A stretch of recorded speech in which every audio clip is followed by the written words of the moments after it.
happening, brothers and sisters? I just want to talk real quick about something. You get on any social media right now, it's just division, people picking sides, one or the other. Not the way it's supposed to be. I want to talk about grace over division. That's Maddie right back there.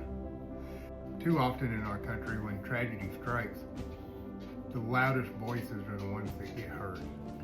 People try and use loss as leverage to promote their viewpoint, their political party, their religion, their car preference, their college football team, whatever.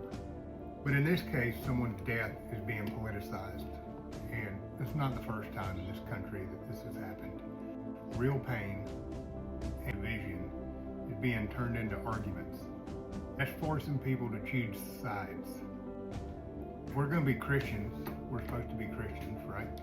We're not called to be victims of the chaos that's in the world. That's the enemy. We're not called to weaponize our grief. We're called to be strong, to be bold, and to be courageous. True strength is kind of standing firm without hatred. We can't let the anger define us. If we're doing that, if we're being strong and we're not letting anger define us, that's courage. Scripture literally says to be courageous. So I can't think of a better way to do this. But at the same time, real strength requires tolerance. You have to know when to use it. Then it takes humility to extend grace, especially to those we disagree with. Roll that around a little bit. Because it takes courage to respond with mercy and grace, even when we feel provoked or attacked. A lot of Christians are feeling like they're provoked or attacked right now. So maybe we need to stop jumping to conclusions and picking sides. What we need to do is refuse to bow to victimhood. That's number one.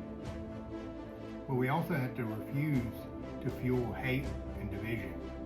We have to choose grace and mercy, even if it costs us something.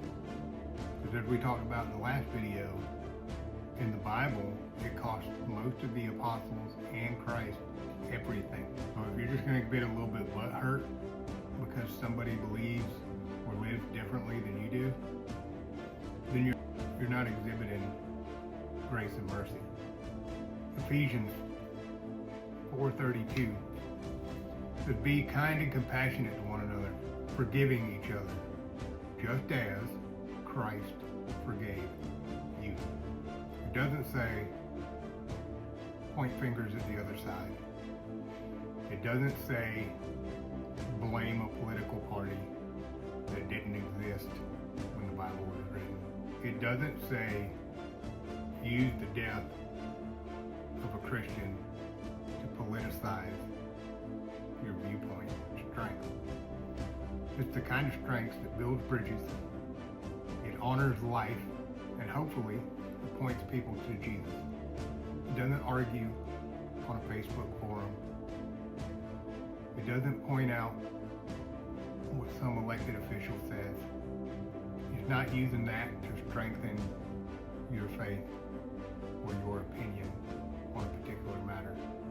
It's pretty obvious. I mean, as plain as day in the book, it says, be kind and compassionate to one another, forgiving each other, just as Christ has done for us.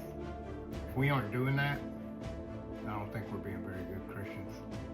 And I'm not saying walk around blindly into slaughter. I'm not saying to be a victim. But I am saying to move forward with the first thing on your mind is grace and mercy.